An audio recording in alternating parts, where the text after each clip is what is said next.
Chapter 1. Win the morning before the world wakes up. The war for your attention. The moment you open your eyes in the morning, a war begins. It is not a war fought with tanks or soldiers, but a war fought for the most valuable resource on the planet, your attention. For the average person, the first action of the day is a submissive one. They reach for their smartphone. Before their feet have even touched the cold floor, they have invited the entire world into their bedroom. They check the news, filled with tragedies they cannot control.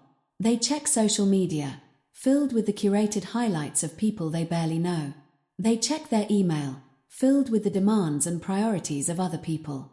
By 7:01 a.m., the average person has already lost their mental sovereignty. They are reactive.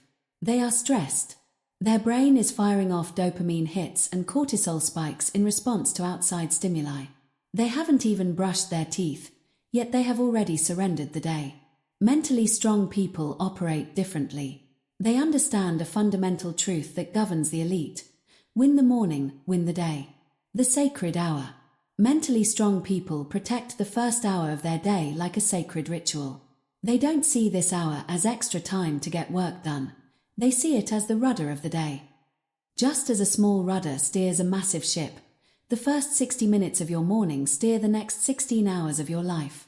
Why is this hour so critical? It comes down to brain chemistry. When you first wake up, your brain is transitioning from the delta and theta waves of deep sleep into the alpha state. This is a state of high suggestibility and creativity. It is the bridge between the subconscious and the conscious mind. If you fill that bridge with the noise of the world, politics, notifications, and comparison, you are literally programming your brain for anxiety. Mentally strong people use this alpha state to program clarity. They choose silence over noise. They choose intention over reaction. They understand that if you do not have a plan for your morning, the world has a plan for you, and it's usually not a good one. The example of the elite. Consider the routines of the world's most resilient leaders. Whether you look at the Stoic Emperor Marcus Aurelius or a modern-day CEO, the pattern is identical. Marcus Aurelius began his mornings with a simple internal dialogue. He would remind himself that he would encounter difficult, ungrateful, and aggressive people during the day. He didn't do this to be cynical. He did it so he wouldn't be surprised. By preparing his mind in the quiet of the dawn, he remained unshakable when the chaos of Rome arrived at his door. In the modern world, elite athletes like LeBron James or ultramarathoner David Goggins use the morning to win the inner battle. Goggins often speaks about how he hates the cold and the early hours, but he does it specifically because it is hard. By winning that first argument with himself, the argument to get out of bed and into the gym, he builds a reservoir of mental strength that he can draw from when things get difficult later in the day. The common thread is ownership. They own the morning so the day cannot own them. The chaos loop. We must address the alternative, the chaos loop. If your day begins in chaos, your mind follows chaos. Imagine starting your day late. You've hit snooze 3 times. You rush to the shower, gulp down a coffee, and check your phone while driving or sitting on the train. Your heart rate is elevated. Your thoughts are fragmented. You arrive at your desk or your job already feeling behind. In this state, you cannot make high-level decisions. You are in survival mode. When a problem arises at 2 p.m., you react with irritability or exhaustion because your mental battery was drained before noon by the simple stress of your morning. Mentally strong people recognize that discipline in the morning is a form of self-love. It is the act of giving yourself a head start. When you have already spent time in reflection, movement, or quiet planning, you walk into the world with a mental buffer. The world can throw its worst at you, but it cannot move you because you are already anchored. Building your ritual, the no-fly zone. To join the ranks of the mentally strong, you must establish a no-fly zone. This is a period of time, ideally the first 60 minutes, where the outside world is not allowed to enter. Digital fasting. Your phone does not exist. It stays in another room or in do not disturb mode. There is no information that is so urgent it cannot wait 60 minutes. By avoiding the screen, you allow your own thoughts to surface. This is where your best ideas and your greatest sense of peace are found. Intentional input. Instead of reacting to the news, Choose what goes into your mind. This might be a few pages of a book that challenges you, a gratitude journal where you list 3 things you are truly thankful for, or simply sitting in silence with your breath. Physical priming. Mental strength and physical state are linked. You don't need a 2-hour workout, but you do need to wake up the body. 5 minutes of stretching, a brisk walk, or a series of push-ups sends a signal to your brain. The body is awake and the mind is in command. The psychology of success. The reason this ritual works isn't just about productivity, it's about identity. Every morning that you stay off your phone and focus on your own growth, you are casting a vote for a new identity. You are telling yourself, I am the kind of person who is in control. I am the kind of person who prioritizes my mental health over the world's demands. I am strong. This creates a winner's effect. When you accomplish the first 3 or 4 tasks of your day exactly as you planned, your brain releases a small amount of testosterone and dopamine. This makes you more confident and more likely to tackle the next challenge. Success breeds success. Conversely, when you start the day by failing your own expectations, hitting snooze, scrolling through social media, you start the day with a loss. You feel slightly defeated. You feel like a passenger in your own life. Implementation. The night before. Winning the morning actually begins the night before. You cannot have a disciplined morning if you have a chaotic evening. Mentally strong people set their battlefield before they go to sleep. They lay out their clothes. They decide what their most important task is for the next day. They clear the clutter. When you wake up, you shouldn't have to make any decisions. Decisions require energy. If you have to decide what to wear or what to eat or what to do first, you are wasting your willpower currency. The ritual should be automatic. You wake up, you follow the path you already laid out, and you move toward your goals. The core truth. The world is getting louder. Distractions are getting more addictive. The barriers to entry for a normal life are getting lower, but the barriers to entry for an extraordinary life are getting higher. The only way to survive and thrive in this environment is to have a fortress for your mind. That fortress is built in the morning. If you want to change your life, you don't need to change your entire year. You just need to change your next morning. If you can win the battle of the bed, the battle of the phone, and the battle of the first hour, you will find that the rest of the day's challenges seem smaller. You are no longer a victim of circumstance. You are the architect of your reality. As you move through this book, remember this foundation. Every other ritual we discuss, controlling emotions, seeking discomfort, protecting focus, becomes 10 times easier if you have already won the morning. The sun rises every day, offering you a fresh opportunity to take the lead. Don't let the world take it from you. Stand up. Shut out the noise. Take command. The mantra to remember. Win the morning, win the day. Chapter 2. Stop negotiating with yourself. The internal negotiator. Imagine it is 6 a.m. The room is cool, the blankets are heavy and warm, and the sun has yet to crest the horizon. Your alarm, the one you set with such high intentions at 10 p.m. the night before, begins to chime. In that moment, a voice rises in your mind. It is smooth, persuasive, and incredibly rational. It says, "You didn't sleep well last night. You'll be more productive if you get just 1 more hour of rest. You can hit the gym this evening instead. 1 day won't hurt. You've been working so hard, you deserve this." This voice is what we call the internal negotiator. For the mentally weak, this voice is the commander-in-chief. They listen to it, they weigh its arguments, and eventually, they succumb to its logic. But for the mentally strong, the internal negotiator is a persona that must be silenced before it can even finish its opening statement. The core difference between those who achieve their dreams and those who spend their lives wondering what if is found in this single habit. Mentally strong people do not negotiate with themselves. The high cost of the inner dialogue. When you engage in a dialogue with your discomfort, you have already lost. Why? Because the moment you begin to discuss whether or not you will fulfill a commitment you made to yourself, you are using up precious cognitive energy. This is known as decision fatigue. Science tells us that we have a finite amount of willpower each day. Every time you argue with yourself about whether to get out of bed, whether to eat the salad or the burger, or whether to send that difficult email, you are draining your battery. By the time you actually start your work, your mental reserves are depleted. You feel exhausted not because you've done a lot of work, but because you've spent the morning in a courtroom inside your own head, arguing for and against your own goals. Mentally strong people understand that willpower is for people who haven't made up their minds. They don't want to use willpower, they want to use systems. When a decision is pre-made, the negotiation ends. There is no dialogue. There is only execution, small betrayals, and the erosion of self-trust. We often think that mental strength is forged in massive, life-altering moments, during a crisis, a tragedy, or a high-stakes competition.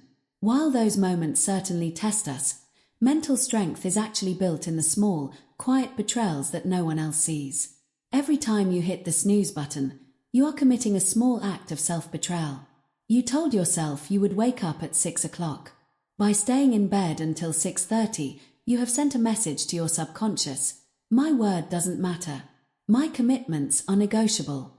I am not a person of my word.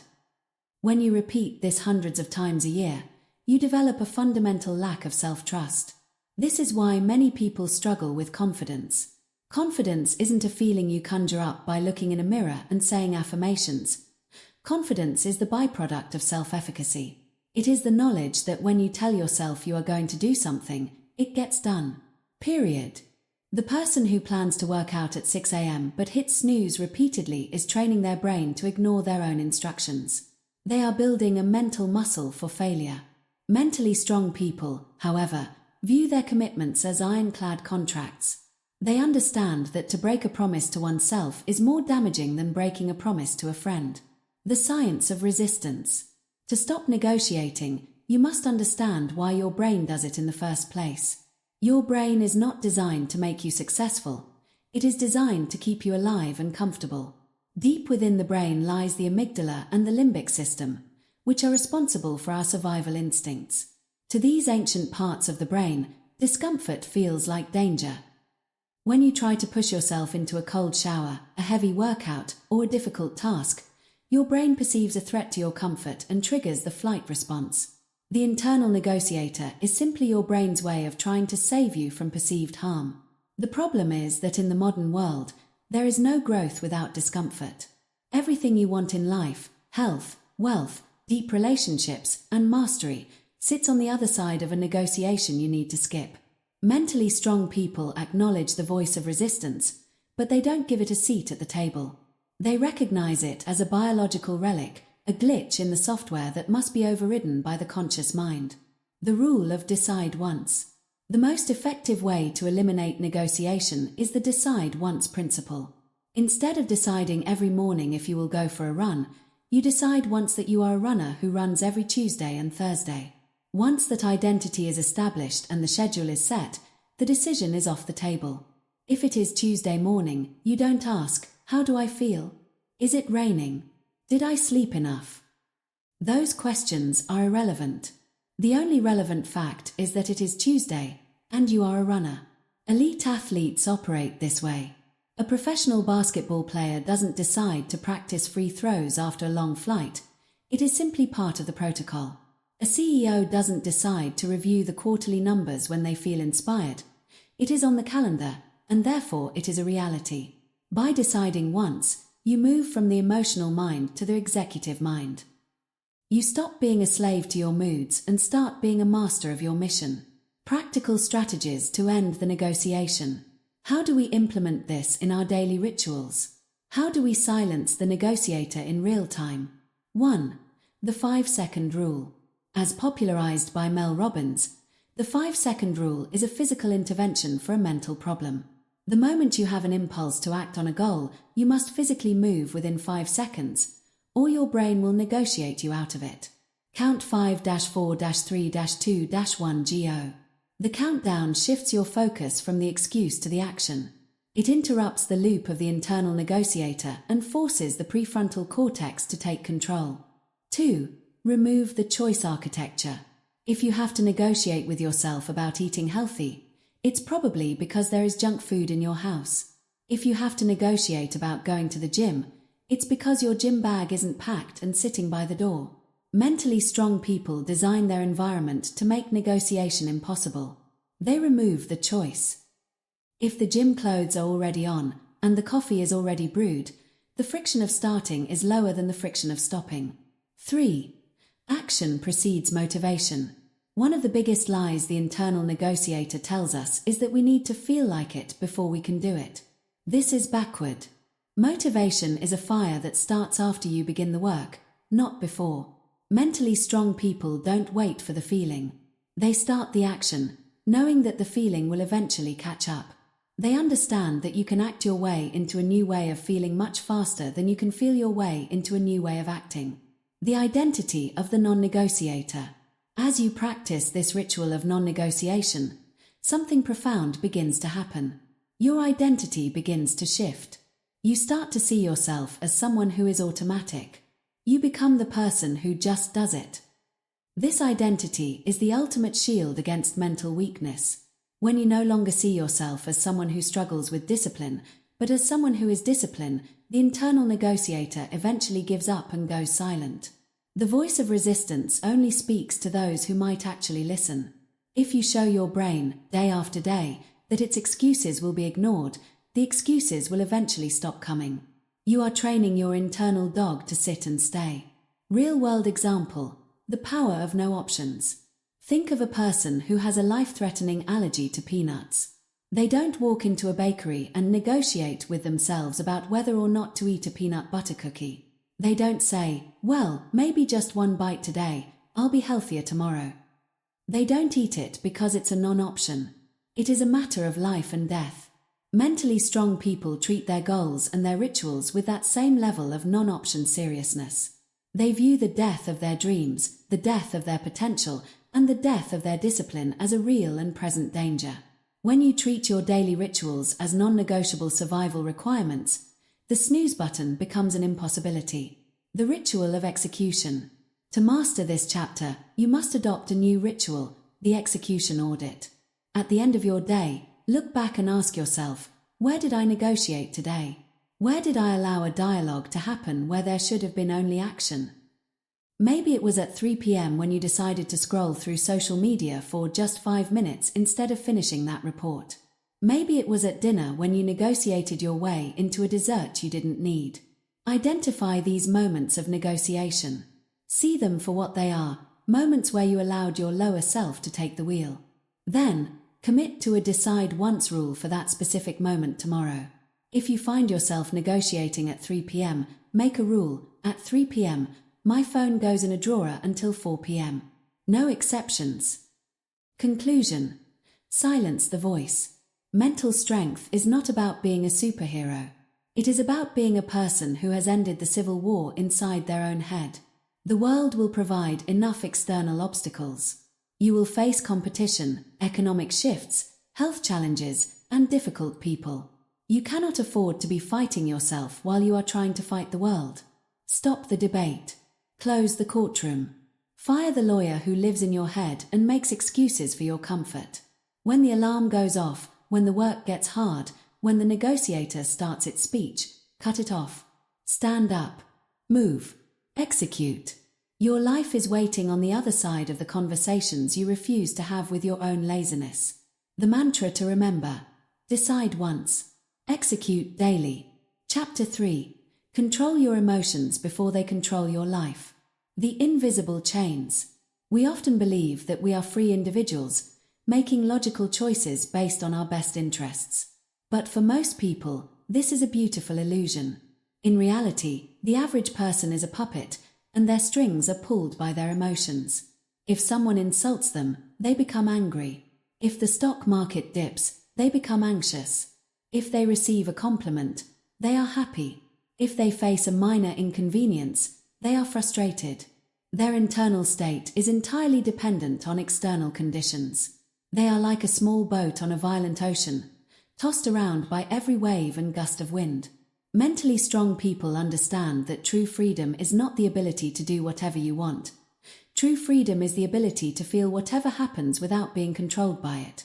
They don't seek to eliminate emotions. That would be impossible and robotic. Instead, they seek to master them. They build a fortress around their inner peace so that while the storm may rage outside, the candle inside never flickers. The gap between stimulus and response. There is a famous concept often attributed to the psychiatrist and Holocaust survivor Viktor Frankl. He observed that in the most horrific conditions imaginable, the Nazi concentration camps, there were individuals who remained calm, who gave away their last piece of bread, and who refused to let their spirit be broken. He concluded that, between stimulus and response, there is a space. In that space is our power to choose our response. In our response lies our growth and our freedom. Mentally weak people have a very narrow space. The stimulus happens, someone cuts them off in traffic, and the response is immediate. They honk, scream, and ruin their next hour. There is no gap. The reaction is hardwired and automatic. Mentally strong people work every day to widen that gap. When a stimulus occurs, a setback, an insult, a failure, they don't jump to a reaction. They step into the gap. They pause. They observe the emotion rising within them as if they are a scientist watching a chemical reaction in a beaker. They say to themselves, "I'm feeling a surge of anger right now. Why is that? Does expressing this anger serve my long-term goal?"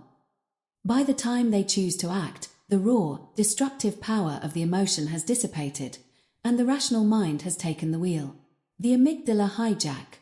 To master your emotions, you must understand the biology of your brain.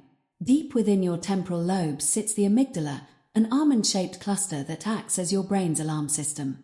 Its job is to detect threats. In the wild, if a tiger jumped out at you, the amygdala would instantly shut down your thinking brain, the prefrontal cortex, and trigger a flood of adrenaline and cortisol. You didn't need to think about the tiger. You needed to run or fight.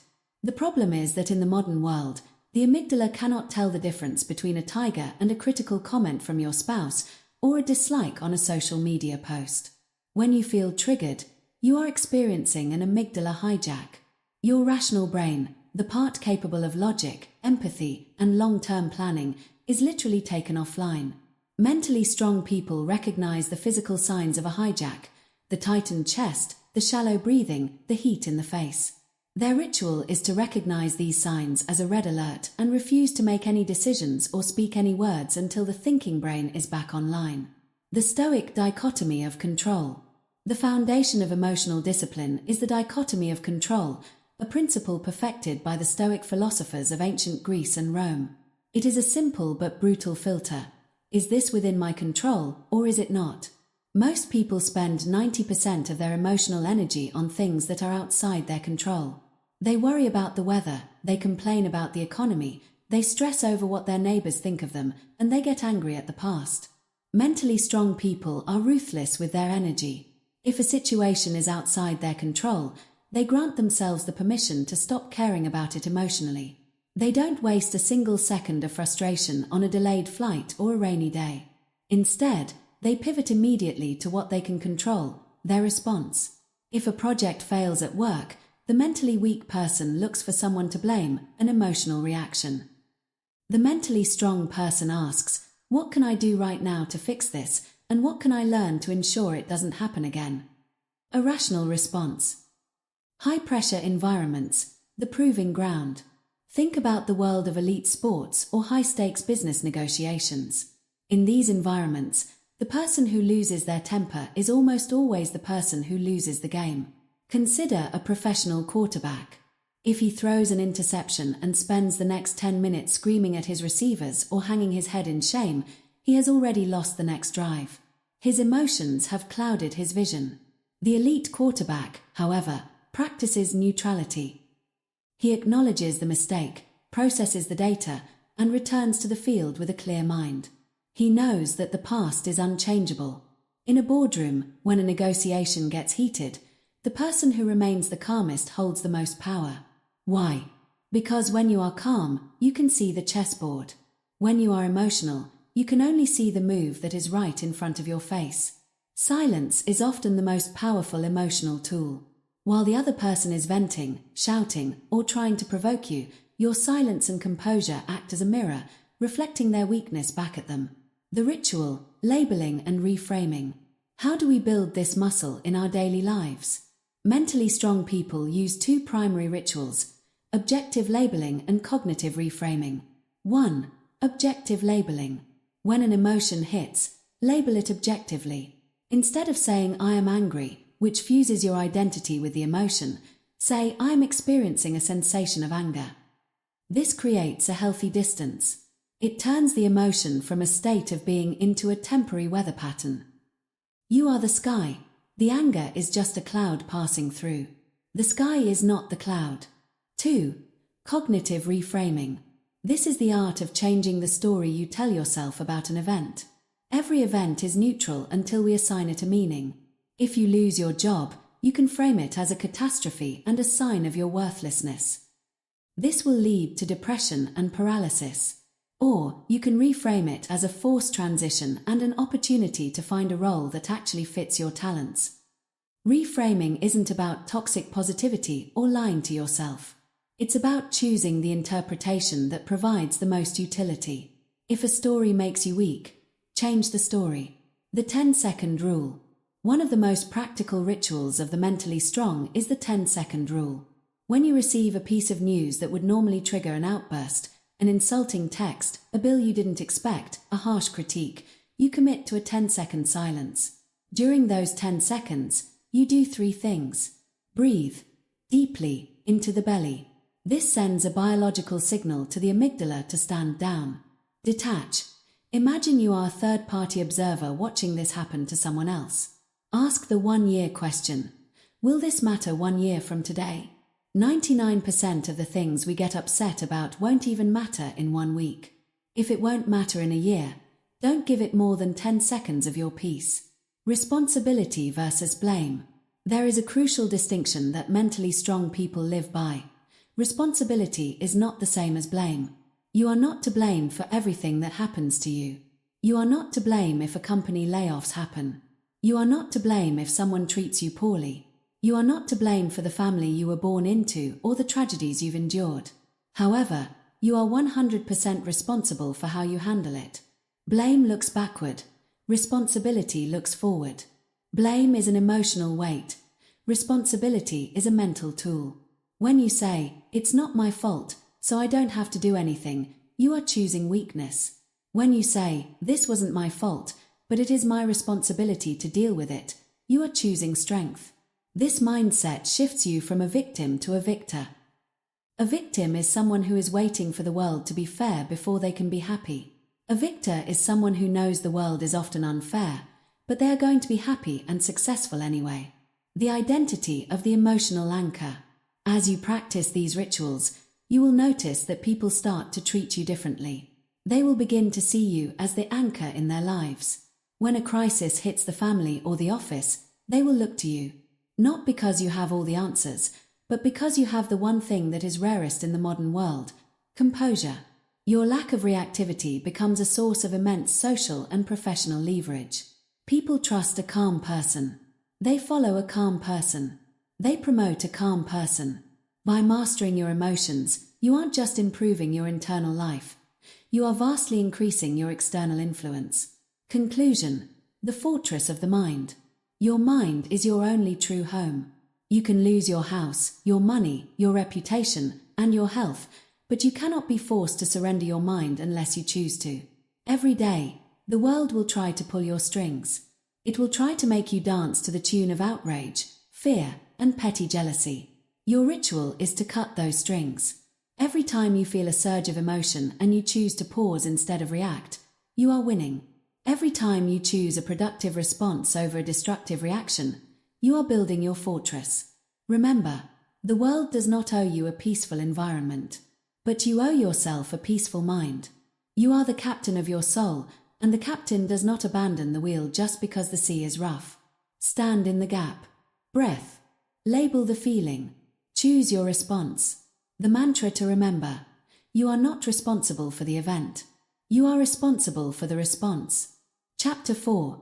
Train your mind to do hard things daily. The seduction of comfort. We live in the most comfortable era in human history. With a swipe of a finger, food arrives at our door. With the push of a button, our homes are perfectly climate controlled. We have entertainment on tap, chairs designed for ergonomics, and machines that do our laundry, wash our dishes, and navigate our cars. On the surface, This looks like progress. But for the human mind, this environment is a biological trap. Comfort is a slow, silent poison for the will. When you remove all friction from your life, you aren't just making things easier, you are allowing your mental muscles to atrophy. Just as a physical muscle withers away when it isn't taxed by gravity and resistance, the human spirit withers when it isn't taxed by challenge. Mentally strong people understand a fundamental law of nature. Growth only occurs in the presence of resistance. If you want a mind that can withstand the storms of life, you cannot spend all your time in the calm. You must intentionally go out into the rain. You must train your mind to do hard things daily, not because you have to, but because you chose to. The theory of voluntary hardship. This is not a new concept. The ancient Stoics practiced what they called ascesis, the intentional practice of self-discipline and voluntary hardship. They would periodically eat only the simplest foods, wear their oldest clothes, and expose themselves to the elements. They didn't do this because they were masochists. They did it to ensure that they were never the slaves of their own comfort. They knew that if you are only strong when things are going well, you aren't actually strong, you are just lucky. True strength is the ability to maintain your character, your focus, and your composure when things are difficult. And the only way to ensure you have that strength when a real crisis hits is to simulate mini-crises every single day. Mentally strong people treat their daily life as a laboratory for resilience. They don't wait for life to throw them a curveball. They step into the batting cage and crank up the speed themselves. The no muscle, the ritual of the cold shower. Perhaps the most famous modern ritual of voluntary hardship is the cold shower. From Silicon Valley CEOs to elite special forces operators, the practice of stepping into freezing water has become a hallmark of the mentally disciplined. Why? It's not about the physiological benefits, though those exist, from improved circulation to reduced inflammation. The real benefit is purely psychological. Every morning, when you stand in front of that shower handle, your brain begins a sophisticated negotiation. It tells you it's unnecessary. It tells you you're already clean. It tells you that you have a big meeting and you don't need the stress. When you turn that handle to cold and step in anyway, you have won the first major battle of the day. You have proven to your lower self that your higher self is in charge. You have exercised your no muscle, the ability to say no to the biological urge for comfort. If you can force yourself to do something as objectively unpleasant as a cold shower at 6 a.m., the hard email you have to send at 10 a.m. doesn't seem so daunting. The difficult conversation with a client at 2 p.m. feels manageable. You have already faced the dragon of the day and survived. Physical resistance as mental training. Mentally strong people do not work out just to look good in the mirror. They work out to feel the burn, the moment where the body screams to stop, but the mind says, one more rep, one more mile, one more minute. Physical training is the most accessible way to practice doing hard things. When you are on the treadmill and your lungs are burning, or when you are under a heavy barbell and your legs are shaking, you are in a direct confrontation with your limits. In those moments, you have two choices.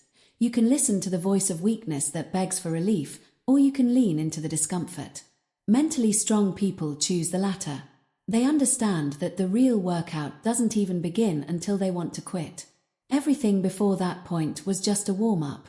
The growth happens in the struggle. By consistently pushing past physical discomfort, you are rewiring your brain's relationship with pain. You are teaching your nervous system that uncomfortable does not mean dangerous. This creates a carryover effect. When you face mental or emotional stress later in the day, your brain stays calm because it has been trained to function in high-stress environments. The difficulty of deep work. Doing hard things isn't always physical. In the 21st century, one of the hardest things a human being can do is sit in a room alone and focus on a single task for 2 hours without checking their phone. Our brains have been hijacked by the easy dopamine of social media, notifications, and endless scrolling. We have become a society of mental softies who cannot tolerate 10 minutes of boredom. Mentally strong people treat focus as a form of voluntary hardship. They engage in deep work, intensive, undistracted concentration on a cognitively demanding task. This is hard. It is frustrating. The brain literally hurts when it is forced to think deeply after being conditioned for shallow distraction. But this is where the value is created. Mentally strong people ritualize this difficulty. They set a timer, they lock away the distractions, and they force their mind to stay on the problem until the timer dings. They don't wait for flow, they build flow through the friction of staying put. Uncomfortable conversations and social courage. One of the most avoided hard things is social discomfort. Most people will endure months of resentment or a failing business relationship rather than have a 10-minute uncomfortable conversation. They are terrified of conflict, of being disliked, or of the awkward silence that follows a hard truth. Mentally strong people prioritize the truth over their own temporary comfort. They have a ritual of clearing the air. If there is a hard thing that needs to be said, they say it early. They understand that avoiding a difficult conversation is like taking out a high-interest loan on your future peace. You get a little bit of comfort today, but you will pay for it with compound interest in anxiety and stress later.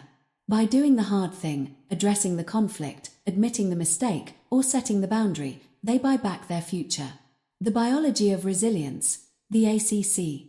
Neuroscience has actually identified a specific part of the brain that grows when we do things we don't want to do, the anterior mid-cingulate cortex, ACC.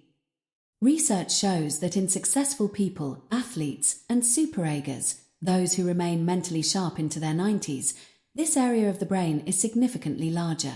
Crucially, the ACC only grows when you do something that is difficult and that you don't want to do.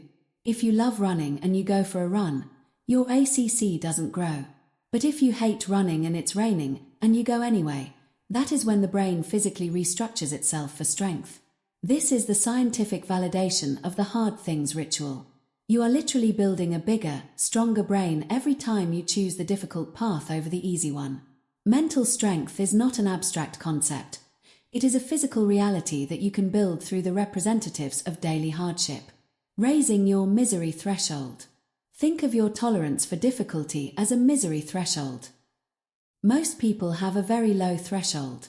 If the coffee is cold, the Wi-Fi is slow, or someone is rude to them, their whole day is ruined. They are fragile. When you intentionally do hard things daily, you raise that threshold.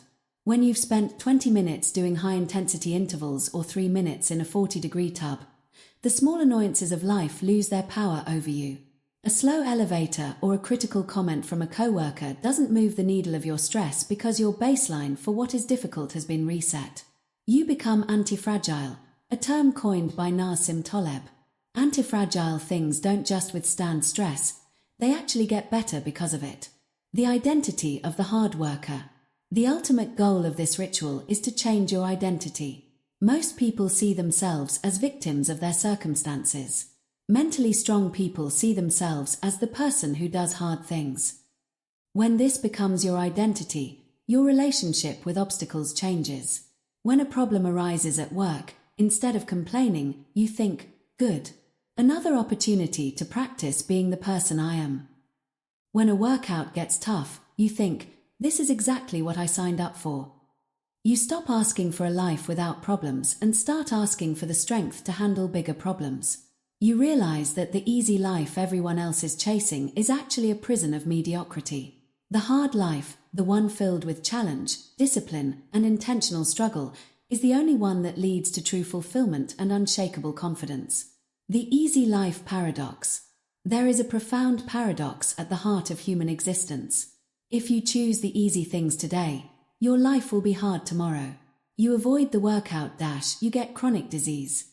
You avoid the hard work dash, you remain in poverty. You avoid the hard conversation dash, your marriage fails. If you choose the hard things today, your life will be easy tomorrow. You do the workout dash, you are healthy and energetic. You do the deep work dash, you become an expert and gain financial freedom.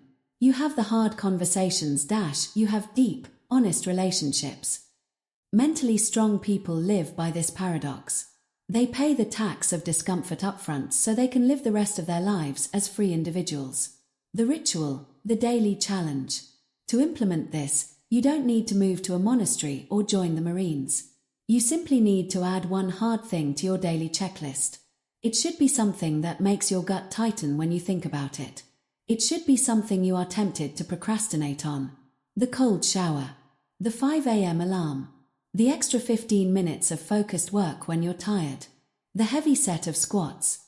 The phone call you've been dreading. Pick one. Do it first. Do it without negotiating. Conclusion: the forge. Strength is not found in the shade. It is found in the heat of the forge.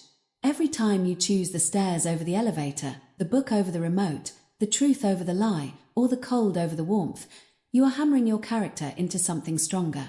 The world will try to lure you back into the easy dopamine loop. It will tell you that you've done enough, that you should relax, that it doesn't matter. Ignore it. The mentally strong know that the moment they stop seeking the challenge is the moment they begin to decline. Stay hungry for the struggle. Seek the resistance.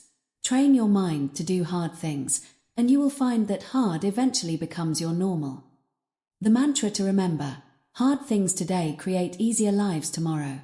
Chapter 5. Protect your focus like your life depends on it. The Great Theft. We are currently living through the greatest theft in human history. It is not a theft of gold, land, or currency. It is a theft of the most finite and precious resource you possess: your attention.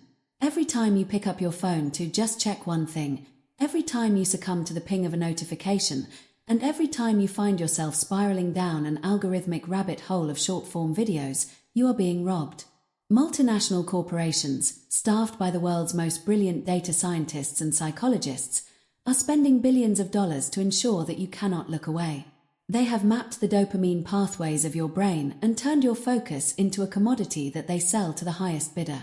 Mentally strong people understand that focus is not just a productivity tool, it is a superpower.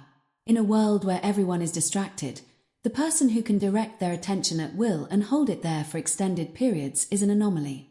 They are a king among peasants. They understand a fundamental law of the universe. Where attention goes, your life follows. If your attention is scattered, your life will be scattered. If your attention is disciplined, your life will be a masterpiece. The myth of multitasking. One of the most dangerous lies of the modern era is the idea that we can multitask. We see people sitting in meetings with their laptops open, scrolling through emails while someone is speaking. We see students studying with a Netflix show playing in the background. We see parents playing with their children while simultaneously responding to text messages.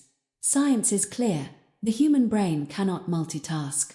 It can only task switch. When you shift your attention from a difficult report to a quick text message, your brain has to shut down one neural pathway and open another. This comes with a heavy cognitive cost known as attention residue. Research shows that even after you put the phone down and return to your work, a part of your brain is still stuck on that text message. It takes an average of 23 minutes to return to a state of peak deep work after a single interruption. Mentally weak people live in a permanent state of attention residue. They are never 100% present anywhere. Mentally strong people, however, practice monotasking. When they work, they work. When they play, they play. When they rest, they rest. They protect their focus like their life depends on it because they know that high-quality output is a function of time spent x intensity of focus. If your intensity of focus is near zero because of distractions, your output will be mediocre, no matter how much time you spend. The digital leash. Your smartphone is either a tool for your success or a leash for your enslavement. For most people, it is the latter. Mentally strong people do not allow their devices to dictate their internal state. They have established a digital bill of rights for themselves.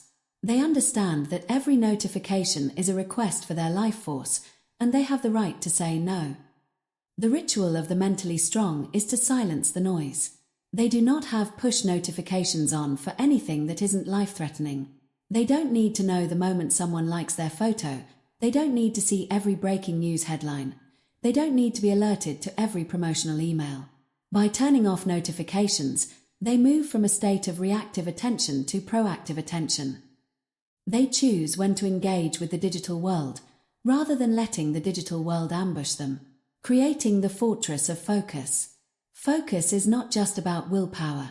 It is about environment design. If you are trying to focus on a difficult task while your phone is sitting face up on your desk, you are engaged in a losing battle. Even if you don't check the phone, Your brain is using a significant amount of background energy just to resist the urge to check it.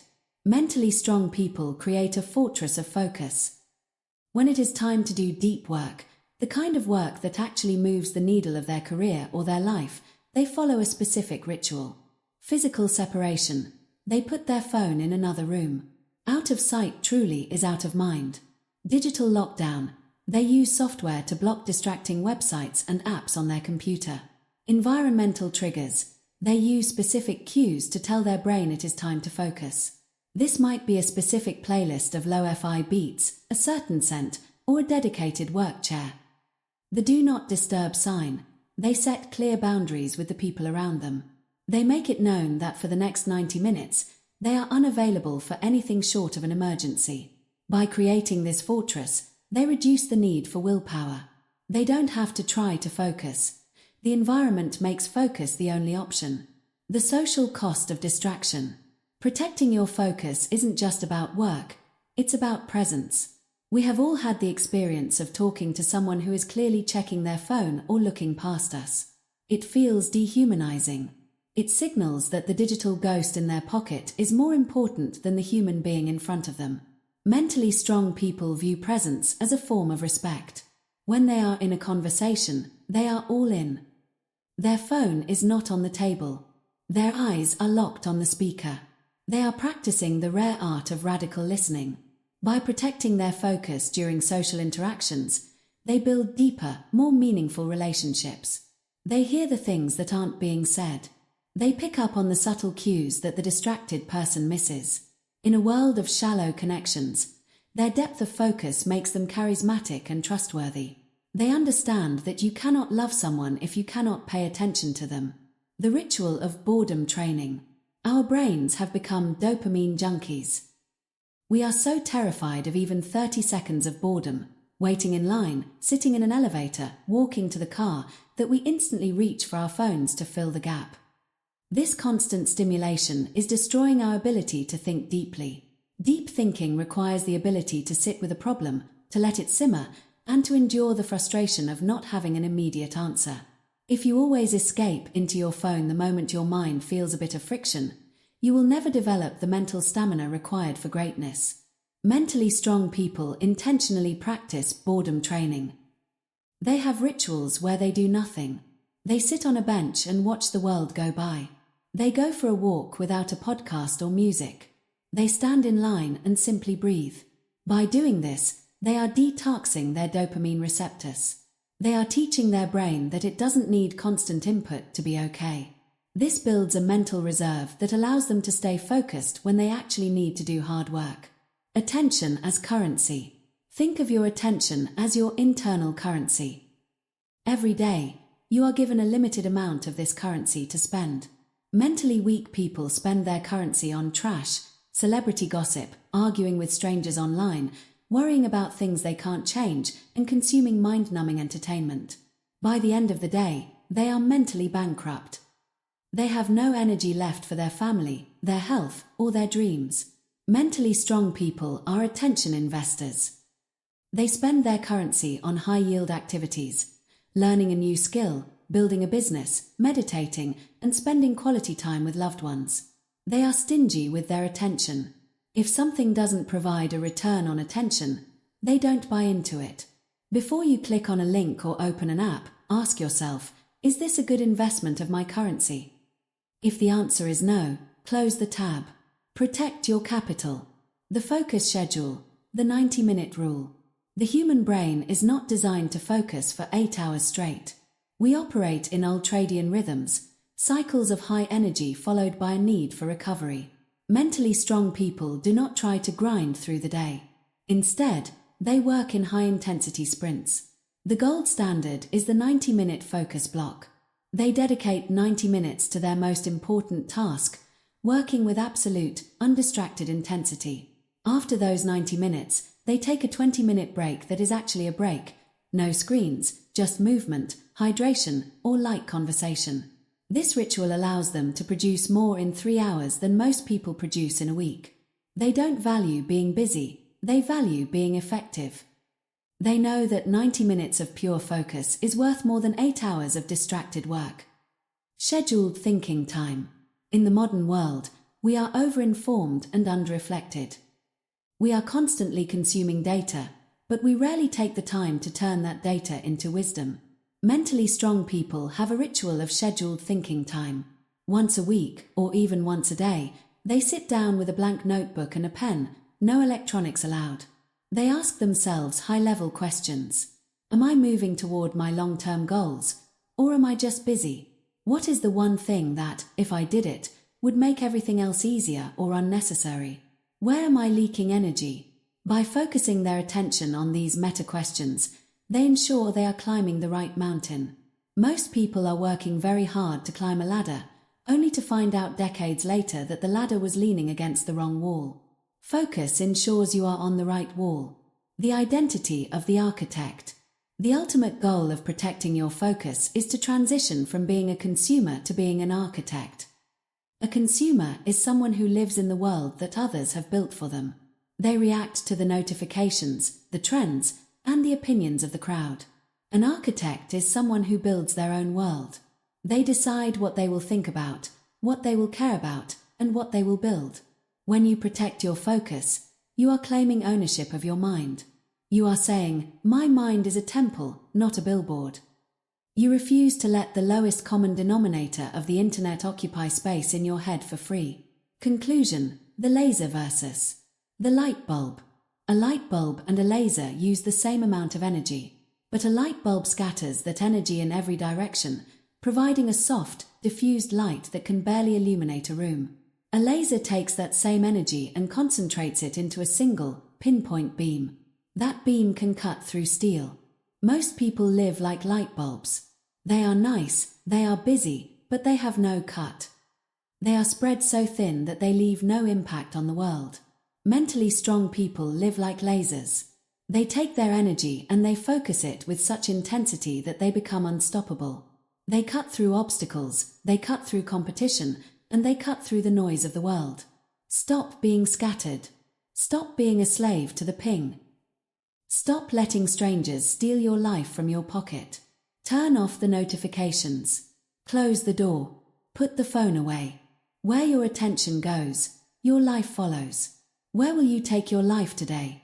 The mantra to remember: protect your focus like your life depends on it. Chapter 6. Stop seeking validation from weak minds. The social mirror. From the moment we are born, we are trained to look at the world as a mirror. We look to our parents for a smile of approval, we look to our teachers for a gold star, we look to our peers for a nod of acceptance. This is a biological imperative.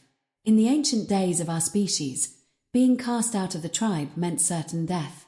To be liked was to survive, to be disliked was to perish. But we no longer live in the savannah.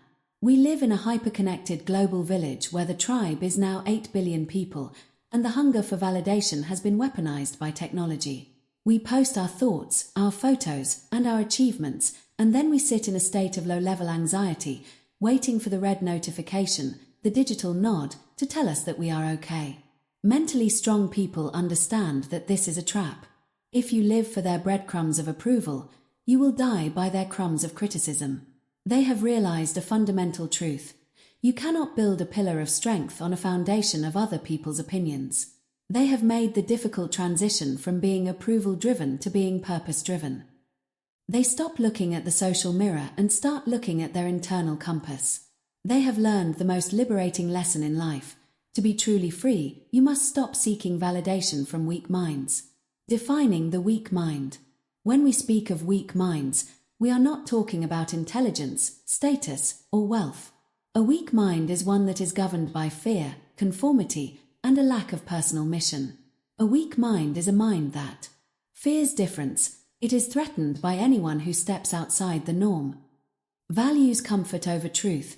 It would rather believe a comfortable lie than face a difficult reality. Critics rather than creates. It finds it easier to tear down someone else's work than to build something of its own. Is controlled by the crowd. It adopts whatever opinion is currently trending without critical thought. Why would you ever seek the approval of someone who is afraid of their own potential?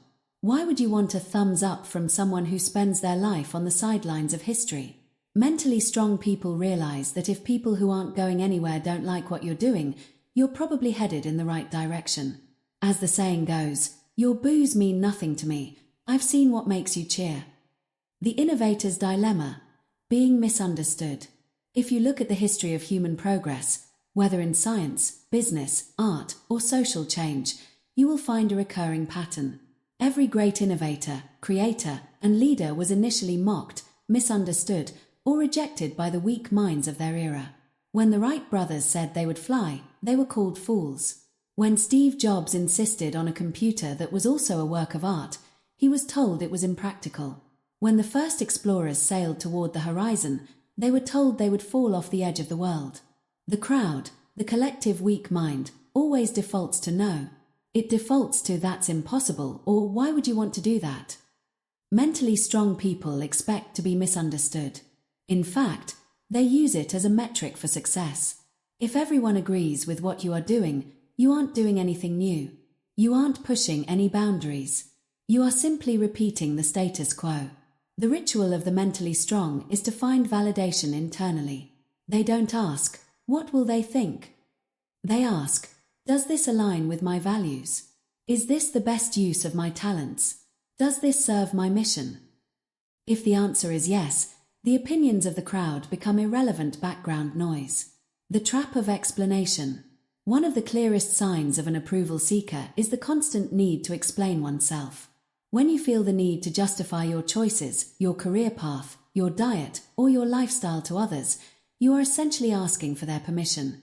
Mentally weak people love to demand explanations. They want to pull you back into the bucket of mediocrity. They will ask, why are you working so much? Why don't you just relax? Why are you being so intense? When you answer them with a long-winded justification, you are handing them your power. You are saying, I need you to understand and agree with my choices so that I can feel good about them.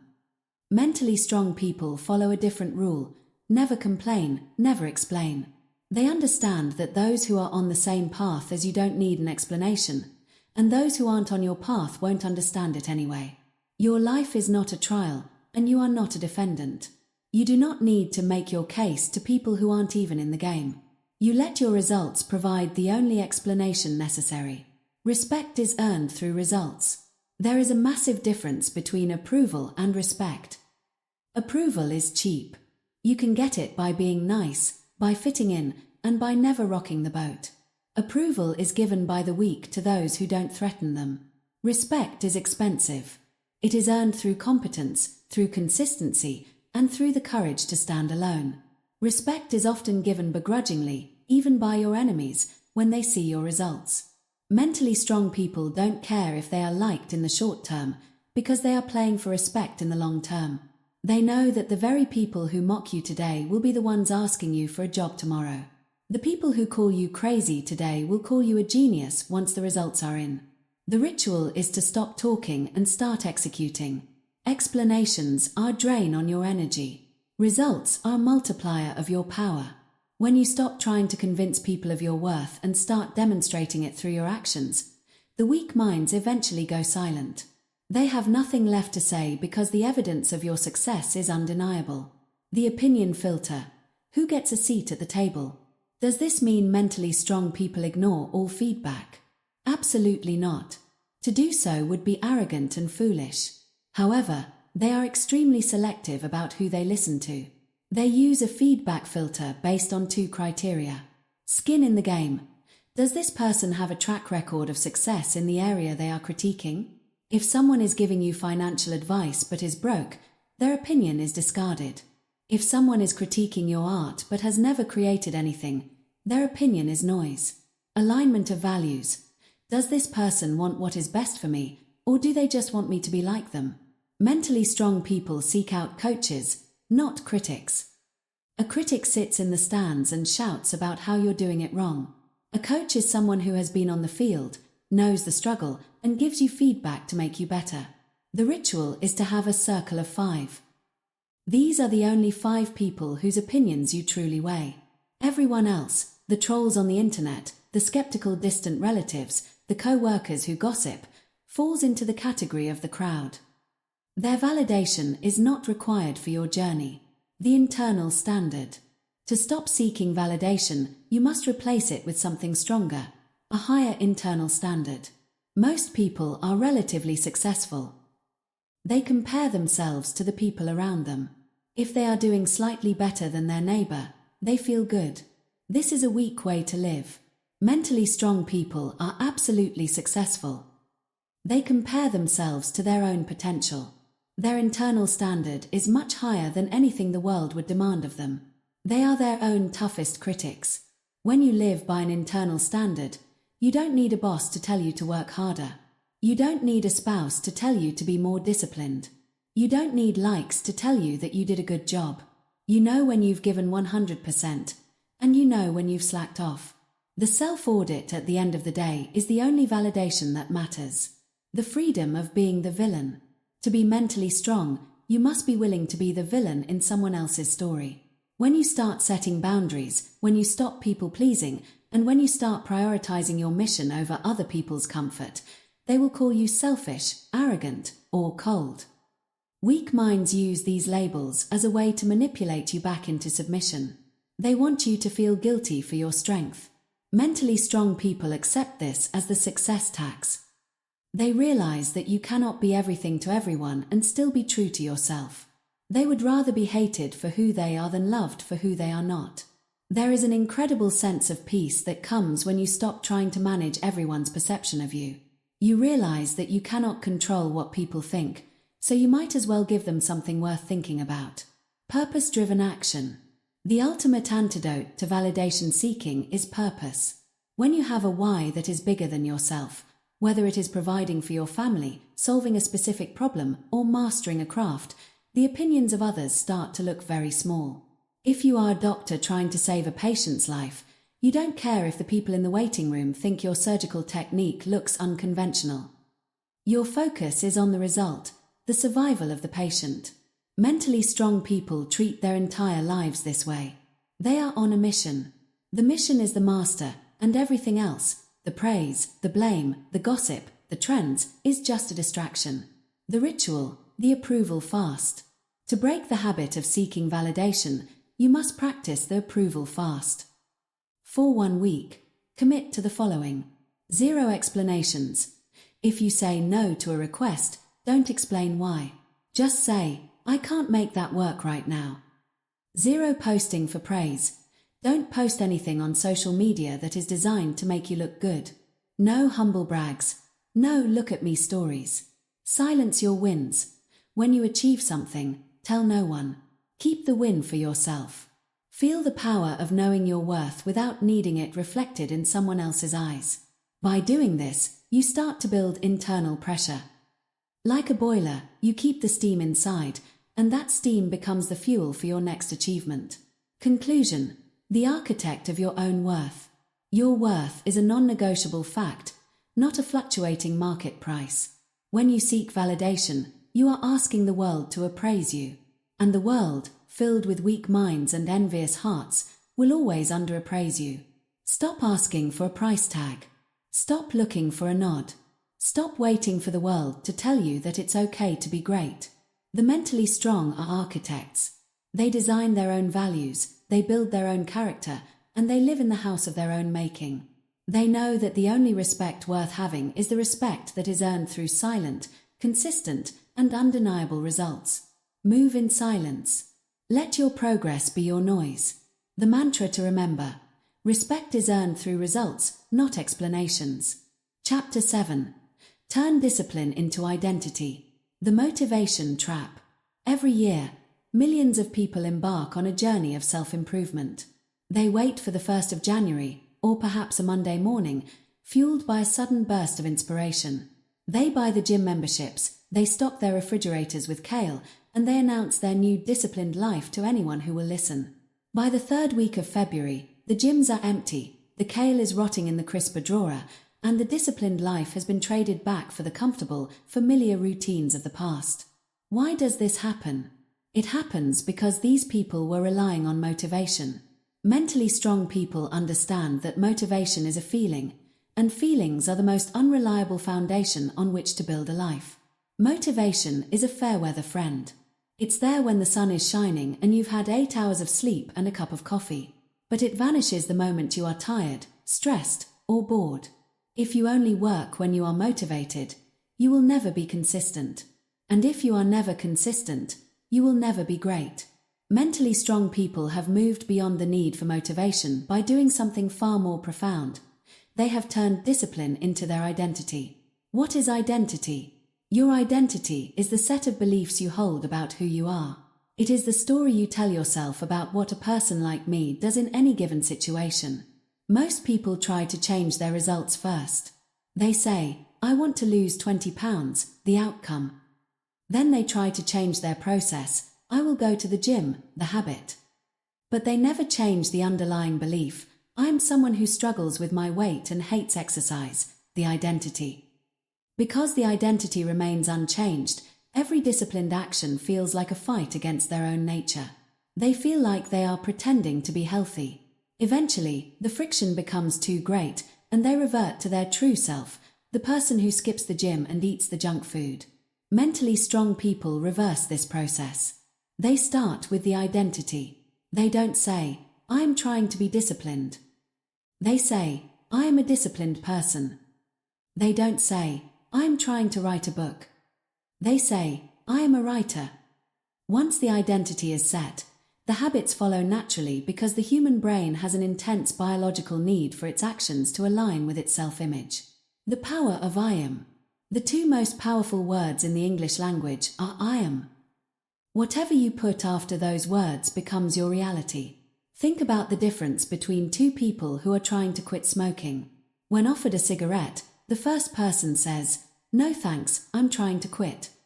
It sounds reasonable, but they have signaled that they are still a smoker who is currently resisting a craving. Their identity is still tied to the habit. The second person says, no thanks, I'm not a smoker. This is a massive psychological shift. They aren't trying to do anything. They have simply redefined who they are. To a non-smoker, the cigarette is not a temptation, it's an irrelevance. It doesn't require willpower to say no to something that isn't part of your identity. Mentally strong people apply this to every area of their lives. They don't try to wake up early, they are early risers. They don't try to work hard, they are high performers. When your discipline becomes your identity, you stop doing things and start being someone. Habits as votes for your future self. How do you change your identity? You cannot simply wake up and decide you are a world-class athlete or a millionaire. Your brain requires evidence. Imagine your identity is a giant glass jar, and every action you take is a small marble. Every time you wake up when your alarm goes off, you drop a disciplined person marble into the jar. Every time you finish a difficult task, you drop another marble. Every time you choose the healthy meal or the hard conversation, you add to the jar. On any single day, one marble doesn't change the look of the jar much. But over months and years, the marbles pile up. Eventually, the evidence is so overwhelming that your brain has no choice but to accept the new reality. You look at the jar and realize, I really am a disciplined person. Look at all the proof. Mentally strong people focus on small wins. They know that they don't need a landslide victory, they just need a majority of the votes.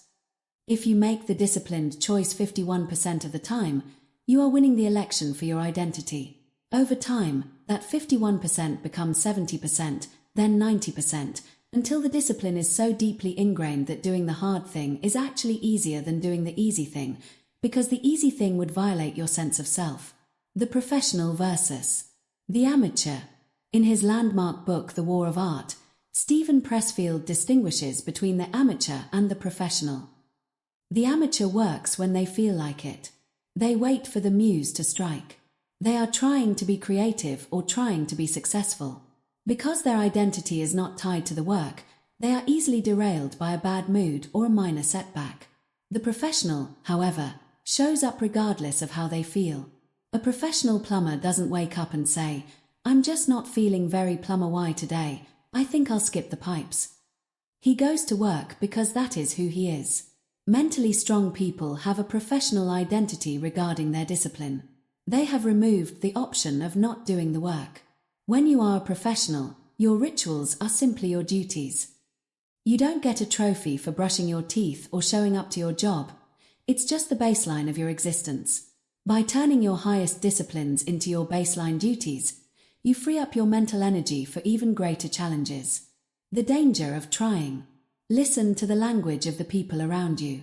You will hear the word trying everywhere. I'm trying to get to the gym more. I'm trying to be more patient with my kids. I'm trying to save money. The word trying is a linguistic escape hatch. It is a way of giving yourself permission to fail. If you try and you don't succeed, you can say, well, at least I tried. It protects your ego, but it destroys your results. Mentally strong people strike trying from their vocabulary. They use the language of commitment. Instead of saying, I'm trying to work out, they say, I train every day at 6 a.m. Instead of I'm trying to eat better, they say, I don't eat processed sugar. This language change does two things. First, it tells the world what to expect from you, which creates a healthy level of social accountability. Second, and more importantly, it tells you who you are. Your subconscious mind is always listening. If you tell it you are trying, it will remain in a state of hesitation. If you tell it, this is who I am, it will begin to reorganize your life to match that statement. Cognitive dissonance, the brain's secret engine. There is a psychological phenomenon called cognitive dissonance. This is the mental discomfort we feel when our actions do not match our beliefs. The human brain hates this discomfort and will do almost anything to resolve it. If you believe you are a healthy person, identity, but you find yourself sitting on the couch eating a bag of chips, action, you will feel a sharp sense of unease. Your brain will scream, this isn't who we are. This doesn't fit the pattern. To resolve the discomfort, you will likely put the chips away and go for a walk. Mentally weak people have an identity that is aligned with their weaknesses. When they do something disciplined, they feel the dissonance. They feel like an imposter. They think, why am I doing this? This isn't me. And they quickly return to their old ways. Mentally strong people use cognitive dissonance as a self-correcting mechanism. By firmly establishing a high-level identity, they make it physically and mentally painful to be lazy. Their discipline is no longer a should, it is a must to maintain their mental integrity. The ritual, the identity audit. To turn discipline into identity, you must perform a ritual of redefinition. Identity audit. Write down 3 identities you currently hold that are holding you back. E.g., I am a procrastinator, I am bad with money, I am not a morning person. The redefinition. Rewrite those identities as their disciplined opposites. I am someone who finishes what I start, I am a master of my finances, I am an early riser. The proof. For each new identity, find one small win you can achieve today to provide proof to your brain. If you are someone who finishes what you start, go finish that one half-read book or that half-written email. Do not focus on the magnitude of the action.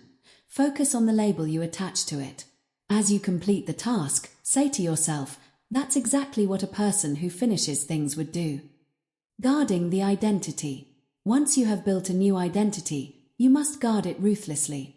One of the biggest threats to your identity is the just this once trap. The internal negotiator, from Chapter 2, will say, you've been so disciplined, you can skip the ritual just this once. But the mentally strong person knows that just this once is not just a missed habit. It is a vote for the old identity. It is a crack in the foundation. When you have worked hard to become a person of discipline, you realize that the cost of skipping is much higher than the effort of doing. The effort takes an hour. The loss of identity can take weeks to rebuild. Stay vigilant. Treat your identity like a high-end brand. A luxury brand doesn't put out a cheap product just this once because it would ruin the brand's entire value. You are a high-end brand. You do not do cheap actions. The ripple effect. When you change your identity in one area, it inevitably ripples into every other area of your life. If you become a person who trains every day, you will suddenly find yourself wanting to eat better to fuel those sessions. Because you are eating better and training, you will have more energy, which will lead you to be more productive at work. Because you are more productive, you will feel more confident, which will improve your relationships. This is the identity domino effect. You don't need to fix 100 different habits. You just need to fix the core identity. When the self changes, the world changes. Conclusion: the mirror of action. At the end of your life, you will not be remembered for what you tried to do. You will not be remembered for the motivation you felt on a few random Tuesdays. You will be defined by who you were. Are you a passenger, or are you the captain? Are you a consumer, or are you a creator? Are you a person of maybe, or are you a person of identity?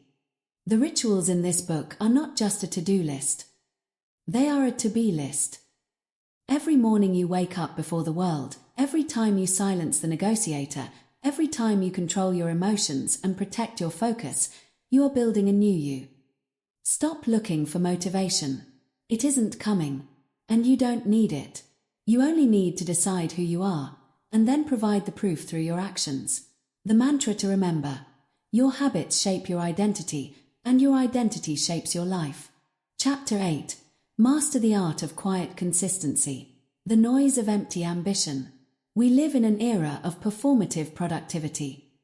On any given day, you can open your phone and see thousands of people announcing their intentions to the world. They post photos of their journals, they share day-in-the-life videos of their aesthetic morning routines, and they broadcast their 5-year plans to a digital audience of strangers. This is what we call loud ambition. The problem with loud ambition is that it provides a false finish line.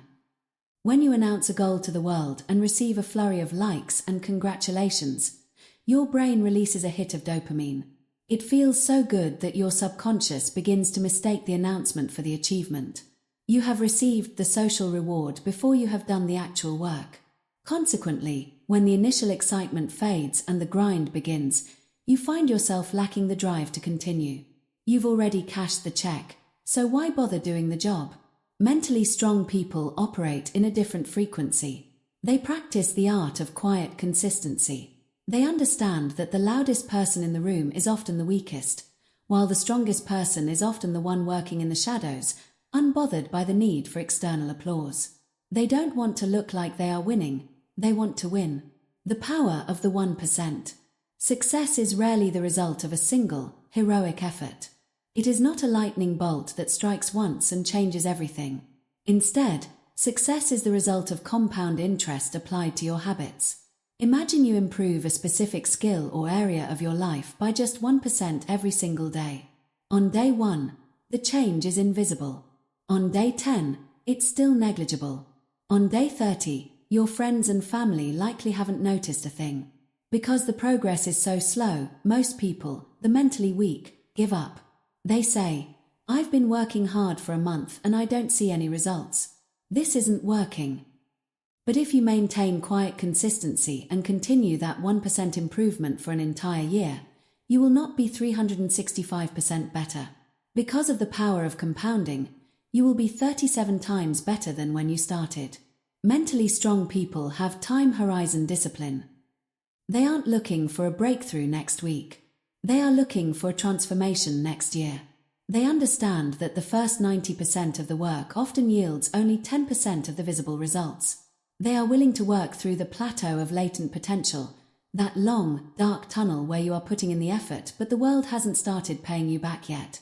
Consistency versus intensity. If you want to get in shape, you could go to the gym today and work out for 12 hours straight. You would be exhausted, you would likely be injured, and when you looked in the mirror the next morning, you would look exactly the same.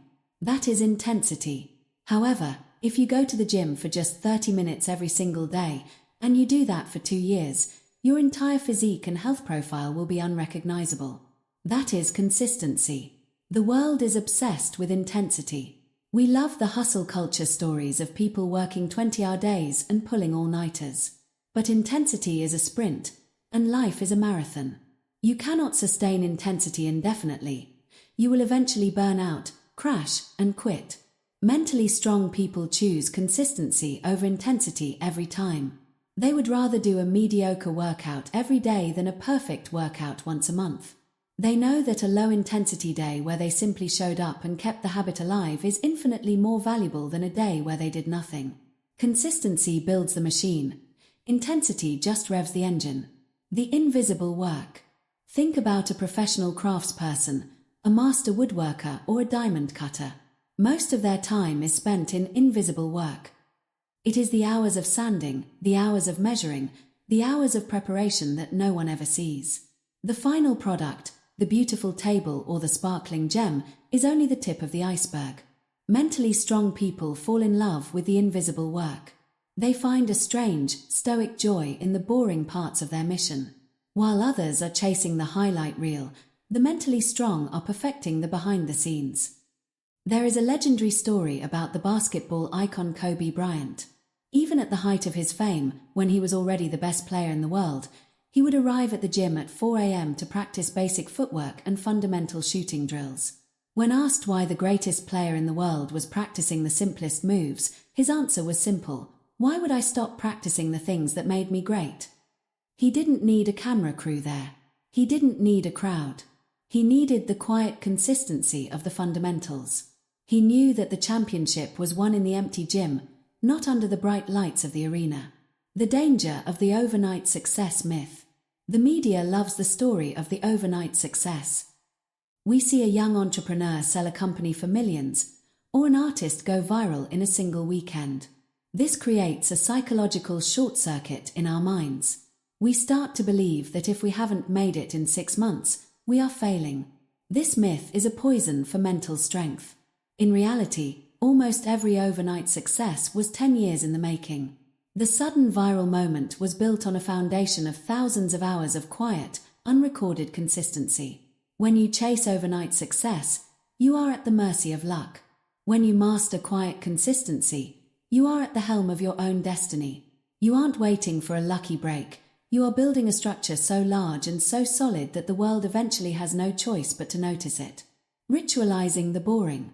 How do you maintain consistency when the newness of a goal wears off?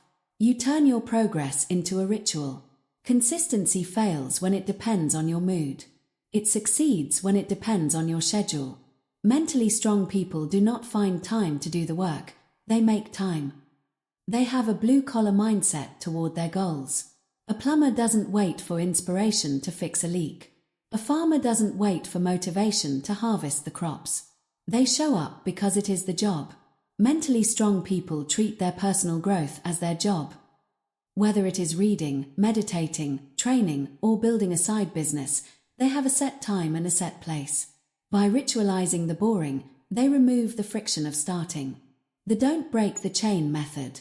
One of the most effective tools for quiet consistency is the Seinfeld strategy, also known as don't break the chain. The comedian Jerry Seinfeld used a giant wall calendar to track his goal of writing one new joke every day.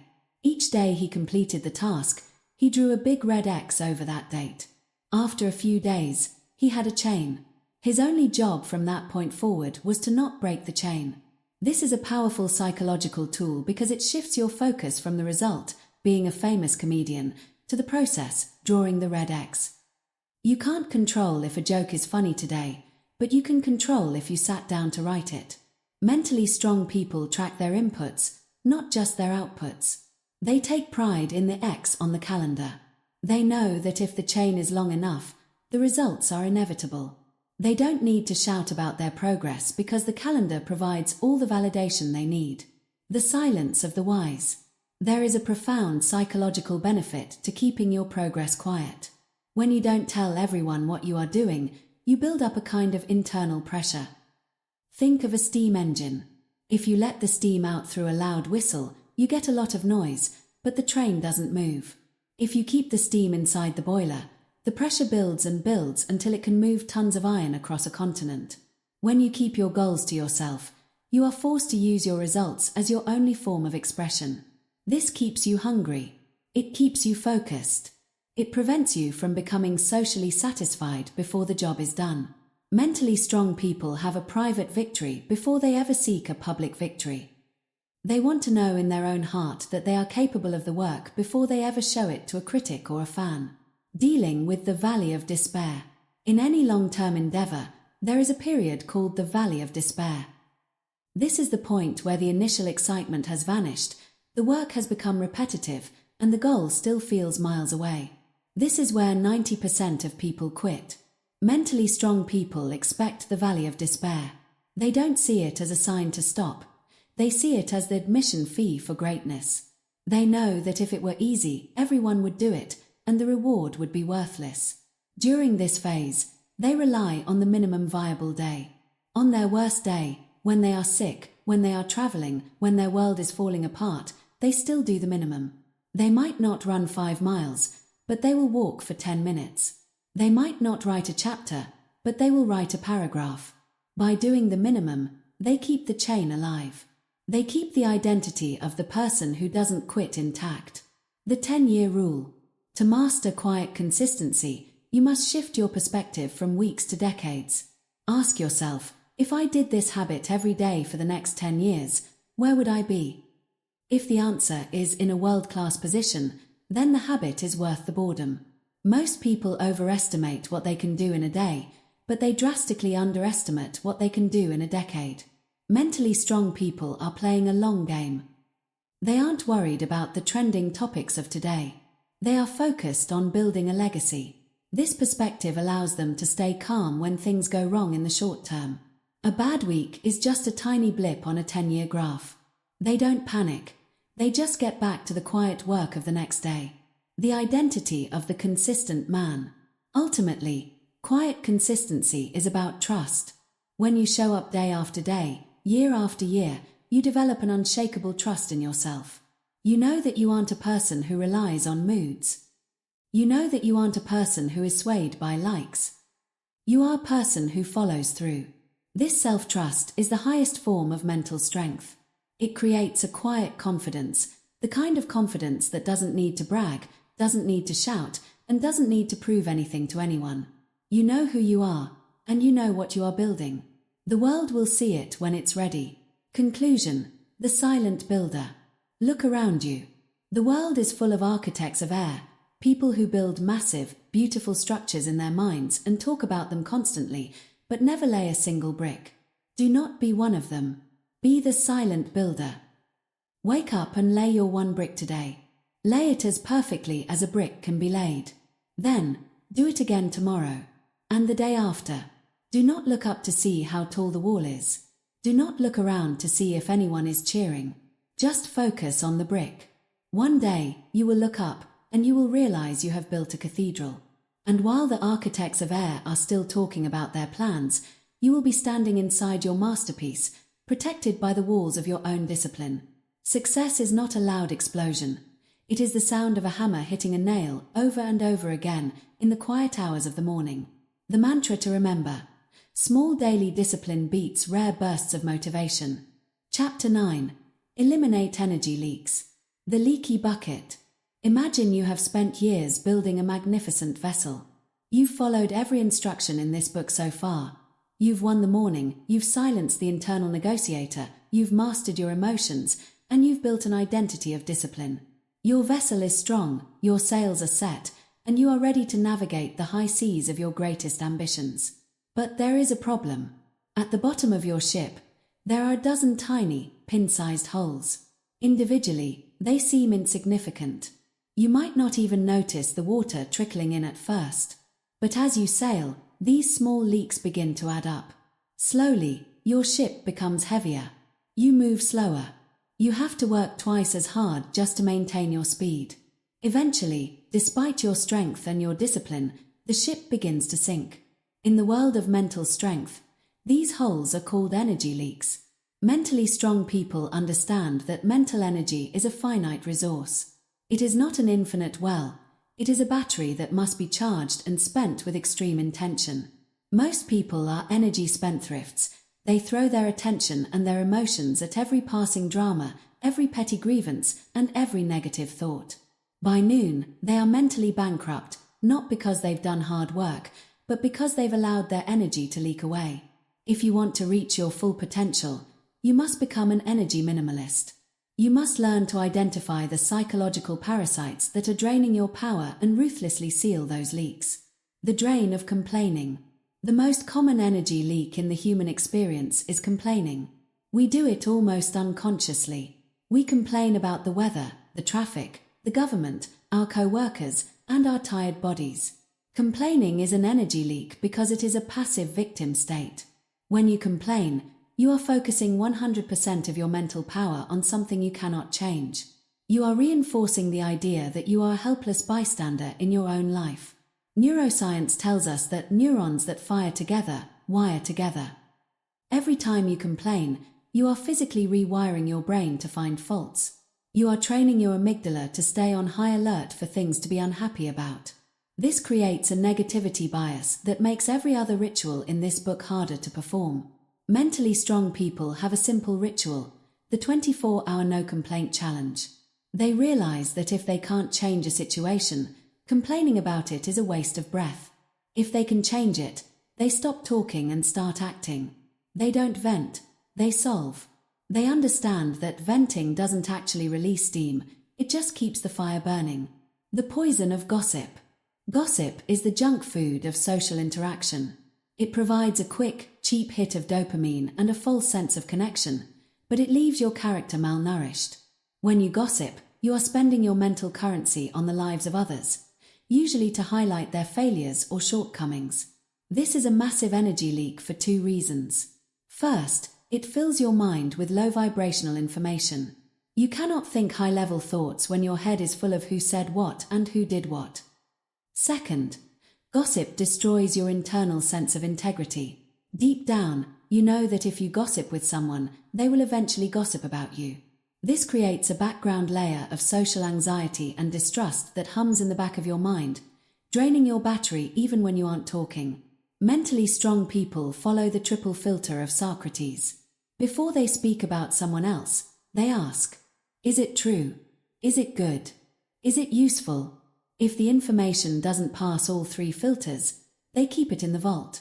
They would rather be the boring person who has nothing to say about the latest scandal than the interesting person who is leaking their integrity for a few minutes of social attention. The trap of overthinking and worry. Worry is the interest you pay on a debt you may never owe. It is a massive energy leak because it forces you to live through a catastrophe 1,000 times in your imagination, even if it never happens in reality. Mentally weak people confuse worrying with planning. They believe that if they think about a problem long enough, they are somehow working on it. They aren't. Planning is an active, logical process that results in a list of actions. Worrying is a circular, emotional process that results in paralysis. Mentally strong people use the dichotomy of control from Chapter 3 to seal this leak. When a worry enters their mind, they immediately categorize it. If it's something they can influence, they convert the worry into a task and put it on the calendar. Once it's on the calendar, they give themselves permission to stop thinking about it. If it's something they cannot influence, they treat the thought like a spam email. They delete it and return to the present moment. They understand that their thinking power is a tool. You wouldn't leave a power tool running all night in your garage. It would burn out the motor. Yet, most people leave their thinking motor running 24/7 on problems they can't solve. Seal the leak by turning the tool off when the work is done. The energy vampires. Toxic environments. You can be the most disciplined person in the world, but if you spend 8 hours a day in a toxic bucket, you will eventually become toxic. We all know energy vampires, the people who walk into a room and instantly lower the mood. They are the chronic complainers, the drama magnets, and the people who are threatened by your growth. Every interaction with them feels like a withdrawal from your mental bank account. Mentally strong people are ruthless with their social circle. They don't view it as mean to distance themselves from toxic people. They view it as self-preservation. You wouldn't let someone dump trash on your living room floor. Why do you let them dump trash in your mind? The ritual is to perform a social audit. Look at the 5 people you spend the most time with. Do they give you energy, or do they leak it? Do they challenge you to be better, or do they comfort you in your mediocrity? You don't have to be rude, but you must be intentional. Limit the time, set the boundaries, and protect your inner peace like it's your most valuable asset. Digital clutter and decision fatigue. In Chapter 5, we talked about protecting focus. But there is a deeper energy leak in our digital lives. Micro-decisions. Every unread email, every red dot notification, every open tab on your browser, and every cluttered folder on your desktop is a tiny loop that your brain has to keep track of. Each one takes a fraction of a percent of your energy. By the end of the day, you have 1,000 open loops draining your battery. Mentally strong people practice digital hygiene. They close the tabs. They clear the inbox. They delete the apps they don't use. They realize that a cluttered environment leads to a cluttered mind. By simplifying their digital and physical spaces, they reduce the number of micro-decisions they have to make. They save that energy for the big decisions that actually matter. The past tenant leak. Many people are haunted by past tenants, memories of old mistakes, past embarrassments, or people who did them wrong. They carry around a heavy backpack of resentment and regret. Resentment is one of the most expensive energy leaks in existence. As the saying goes, resentment is like drinking poison and waiting for the other person to die. Every time you replay an old argument in your head, you are giving that person rent-free space in your mind. You are giving them your energy today for something they did years ago. Mentally strong people practice ruthless forgiveness. Not because the other person deserves it, but because they deserve peace. They realize that holding on to a grudge is a leak they can no longer afford. They process the lesson, they evict the tenant, and they move on.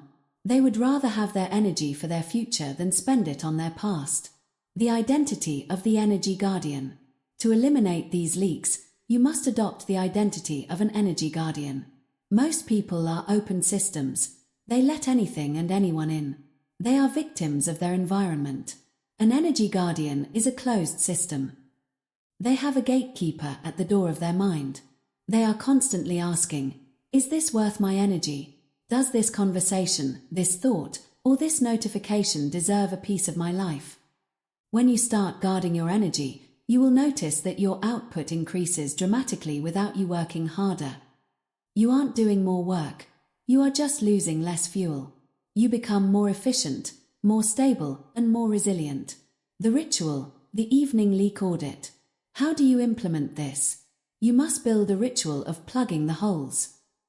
At the end of your day, as part of your reflection, which we will cover in the final chapter, perform a leak audit. Ask yourself, did I complain today? If so, about what? Is there a solution? Did I engage in gossip or low-value drama? Did I spend time worrying about things outside my control? Who drained me today? And how can I set a boundary tomorrow? The goal isn't to be perfect, it's to be aware. The moment you become aware of a leak, it loses its power over you. You can see the water coming in, and you can choose to plug the hole. Currency of the mind. Think of your mental energy as a currency. If you had $1,000 in cash every morning, would you stand on a street corner and hand out $10 bills to every person who annoyed you? Would you throw $100 in the trash because it was raining? Would you give $500 to someone who treated you poorly? Of course not. You would be stingy with your cash. You would invest it where it could grow. Your mental energy is worth more than cash. You can always make more money, but you only have a certain amount of mental capacity in a day. Once it's gone, it's gone. Mentally strong people treat their energy with the same respect a billionaire treats their capital. They don't waste it on liabilities, complaining, drama, worry. They invest it in assets, learning, building, connecting, resting. Conclusion: the power of the full reservoir. When you eliminate energy leaks, you discover a hidden well of power you didn't know you had. You find that you have the patience to handle your children at the end of a long day. You find that you have the creativity to solve that impossible problem at work. You find that you have the will to stick to your rituals when everyone else is quitting. You aren't a different person. You are just a sealed person. The world is designed to drain you. The media wants your outrage. Social media wants your envy. The weak minds want your company in their misery. Your job is to say no. Guard your peace. Seal the holes. Protect your fuel. Because the journey to greatness is long, and you're going to need every drop of energy to get there. The mantra to remember: protect your energy like it's currency. Chapter 10. End every day with ruthless self-reflection. The loop of mediocrity. Most people live their lives in a state of perpetual recurrence. They wake up, they react to the world, they succumb to the same distractions, they negotiate with the same weaknesses, and they fall into bed exhausted, only to repeat the exact same pattern the next day. They wonder why their lives feel stagnant, why their goals remain out of reach, and why they feel like they are running on a treadmill that never moves forward. The reason is simple: they are living unexamined lives. Without reflection, experience is just noise. You can have 20 years of experience at a job, but if you haven't reflected on those years, you don't actually have 20 years of experience. You have 1 year of experience repeated 20 times. Mentally strong people understand that the day doesn't end when the sun goes down or when the laptop closes. The day ends with a ritual of ruthless self-reflection. They realize that the only way to break the loop of mediocrity is to step outside of themselves and look at their performance with the cold, objective eye of a scientist. They know that if they do not examine the day, they are doomed to repeat its mistakes. The after-action review. In the world of elite military units, such as the Navy SEALs or Delta Force, every mission, whether a success or a failure, is followed by an AAR, after-action review. They sit in a room, rank is set aside, and they ask 3 brutal questions. What was supposed to happen? What actually happened? Why was there a difference? They don't do this to assign blame or to stroke their egos. They do it because, in their world, a failure to learn is a death sentence. In your life, the stakes may not be life or death in a physical sense, but they are life or death in a spiritual and professional sense. If you do not perform your own daily AAR, your potential is the casualty. Mentally strong people are the coups of their own lives. They wouldn't dream of running a business without looking at the daily balance sheet, so they don't dream of running a life without looking at the mental balance sheet. They treat every day as a data set. The mirror of truth. Self-reflection is the mirror of truth. During the day, we are experts at lying to ourselves. We tell ourselves we were too busy to work out. We tell ourselves that our outburst of anger was justified. We tell ourselves that the 5-minute scroll on social media wasn't that bad. But in the quiet of the evening, when the world is still and the distractions have faded, the lies become harder to maintain. This is the moment where mental strength is forged. It takes courage to look at your reflection and admit, I was weak today. I negotiated with myself at 6 a.m. I let my emotions control me at 2 p.m. I leaked energy on a petty argument at 5 p.m. Weak people avoid reflection because they cannot handle the discomfort of their own shortcomings. They would rather distract themselves with television or alcohol until they fall asleep. Mentally strong people, however, lean into that discomfort. They know that the sting of an honest self-assessment is the only thing that can catalyze change. They don't beat themselves up, they level themselves up. The ritual, the 3-question audit. To implement ruthless self-reflection, you don't need a complex system. You only need 10 minutes, a pen, and a notebook. Mentally strong people perform a 3-question audit every single night. 1. What were my wins today? We begin with the wins not to be soft, but to acknowledge the identity we are building. Did you win the morning? Did you hit your deep work block? Did you handle a difficult person with composure? Recognizing these wins provides the dopamine necessary to sustain the discipline for tomorrow. It reinforces the identity of the strong person. 2. Where did I negotiate with myself? This is the ruthless part of the audit. You must identify the exact moment you allowed your lower self to take control. Did you eat something that violated your identity? Did you procrastinate on the hard thing? Did you seek validation from a weak mind? Be specific. Don't say, I was lazy. Say, I chose the comfort of the couch over the discipline of my reading ritual at 8 p.m. 3. What is the correction for tomorrow? Reflection without an action plan is just rumination. For every negotiation or failure you identified, you must create a countermove for the next day. If you failed to focus because of your phone, the correction is, tomorrow, the phone stays in the car during work hours. This turns a loss into training. Learning from failure. Turning data into wisdom. Mentally strong people have a unique relationship with failure. Most people see failure as a stop sign. The mentally strong see it as a GPS signal. If you try to wake up at 5 a.m. and you fail 3 days in a row, the weak person concludes, I'm just not a morning person. They accept the failure as a permanent character trait. The mentally strong person looks at the data and asks, why am I failing? Is it because I'm staying up too late? Is it because my phone is next to my bed? Is it because I haven't decided once? By reflecting, they find the root cause of the failure and fix it. They don't take failure personally, they take it surgically. They realize that a mistake is only a mistake if you don't learn from it. If you learn from it, it's an investment. The Stoic Evening Review. The Stoic philosopher Seneca would wait until his wife had fallen asleep and the house was silent before he reviewed his entire day. He would ask himself, what bad habit did you cure today? What temptation did you resist? In what way are you better? Seneca noted that he slept better after this review. Why? Because when you examine your day and file away the lessons, your mind stops looping over the events. You have processed the baggage. You have cleared the cache of your mental computer. Mentally strong people use reflection to find closure. They don't carry the stress of Tuesday into Wednesday. They settle the accounts every night. If they had a conflict with someone, they decide how to handle it in the review. If they made a mistake, they commit to the correction. When they put their head on the pillow, their mind is clear because they have already faced their demons of the day. The unexamined day repeats itself. This is the core mantra of this final chapter. Think of your life as a movie. If you never watch the dailies, the footage from the day's shoot, you will keep making the same errors in lighting, acting, and direction. You will end up with a high-budget disaster. If you don't reflect on your energy leaks, you will leak energy again tomorrow. If you don't reflect on your emotional reactivity, you will be a puppet again tomorrow. If you don't reflect on your negotiations, you will be a victim of your comfort again tomorrow. The unexamined day is a day spent in a trance.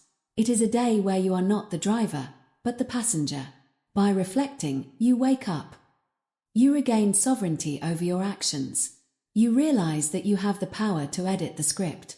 You can decide that the character who was weak today will be the hero who is strong tomorrow. The identity of the self-corrector. The ultimate goal of all these rituals, from the morning hour to the evening reflection, is to build the identity of the self-corrector. This is the most dangerous person on the planet.